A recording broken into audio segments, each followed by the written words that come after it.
Hello, and welcome to Sincerely Elvis Presley. I'm Sean. The 16th of August is inevitably a time of sadness and reflection for Elvis fans all across the world. And I imagine in equal measure it's also a time of puzzlement to those whose lives have never been touched by Elvis. They must think to themselves, how can these folk feel sadness to somebody that they've never met? Somebody they never knew, somebody who's been gone for so long. And that's the point they miss, right? We think we did know him. He had such an incredible ability to communicate emotion through his music that you felt he was speaking straight to you. Once you were touched by Elvis, there was no going back, not for any of us, and we wouldn't have it any other way.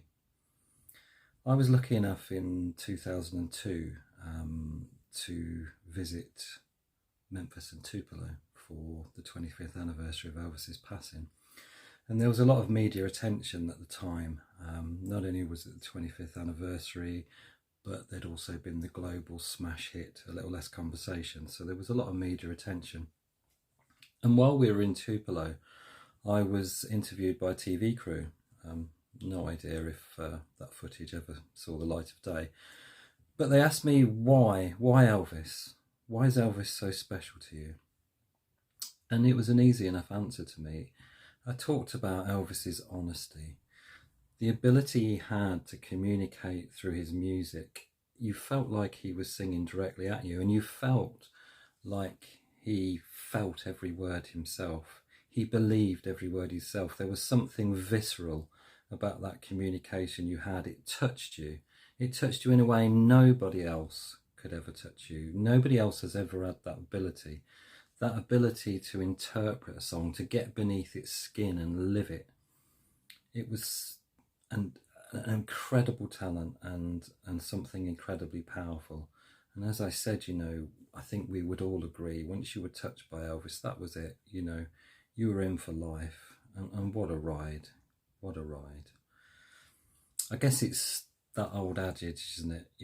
To believers, no explanation is necessary. And to non-believers, no explanation is possible. You can introduce Elvis to people that have never experienced him, didn't hear his music first time around. But unless they really get it, it's a bit of a one-way street trying to explain why he means so much to you. Because Elvis passed in August, it was never exactly my favourite month of the year. It's strange. I remember my 10th birthday, I got the From Elvis Presley Boulevard album I don't think it had been out long, and I got it for my birthday. And something in my 10-year-old brain had worked out, whether it was what I'd seen in newspapers or what pictures, I'm not sure, but I knew something was wrong. I knew he wasn't in the best of health. And I remember when I got that album, it's funny the memories that stick with you. But I distinctly remember saying to my parents, well, I've got to get all of his records because he might not be around much longer, and I need to get everything while you can still get them. Strange. And then obviously a year later, we lost him, and I remember being sort of sat down by my dad and being told the news, and it broke my heart, and then we had weeks and weeks of lurid tabloid lies trying to put him down, just after we'd lost him. It's amazing, isn't it, how the media love to build people up just to knock them down. It really is the lowest of the low. But yeah, I like all of us fans, August was never my favourite month by any stretch of the imagination. And then 15 years later, I lost my father to a heart attack. And that was in August as well. So, that really did put an extra dark cloud on the month of August for me. I was able to bring Elvis into that experience by using the lyrics to Memories on the card that went with the floral tribute that went to the funeral home. And if ever lyrics were apt, I felt they were completely apt to the way I was feeling at the time. And that's the thing about Elvis. there's an Elvis for every mood, there's an Elvis for every emotion, there's an Elvis for every feeling. You know, we've all put Elvis on when we're feeling up, we've all put Elvis on when we're feeling down. And he has an incredible ability to help you through the good times, the bad times, you know, all times. He really is just universally prescient. He's just there. He's just part of your life in ways that are really hard to explain to anyone that doesn't get it. But I kind of hope that anyone that may be watching this is watching it because they absolutely do get it. So really, this is my message to you, Elvis.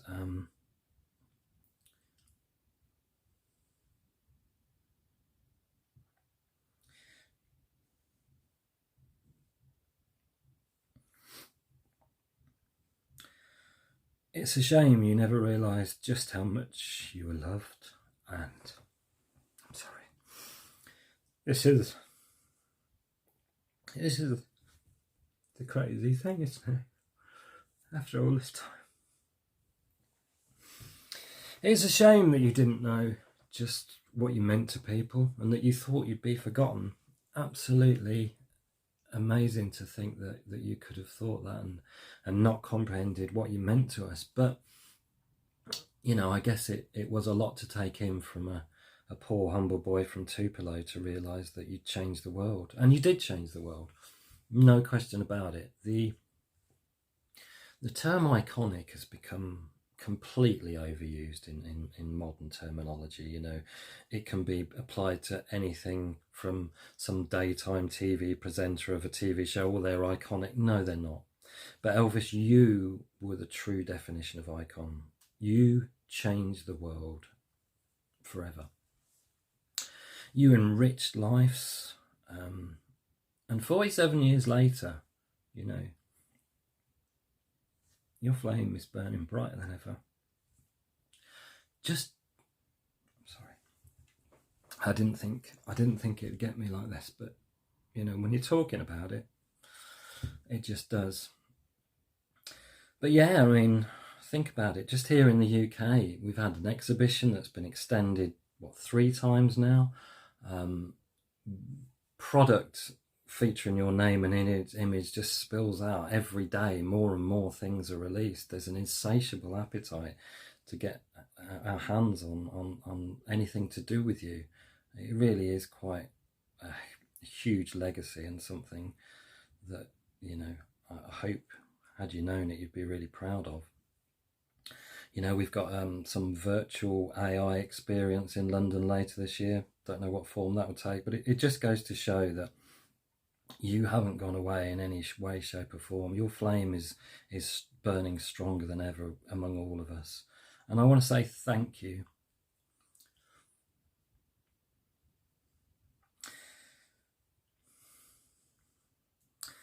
For the music, for the memories, for the friendships that have been made because of you, for the romances, the people that have fallen in love with your songs as their soundtrack, and for all of us that get your product and the excitement at opening it and seeing your name and image. You know, you didn't know this, but we loved you then. We love you still, and we always will. Thank you, Elvis.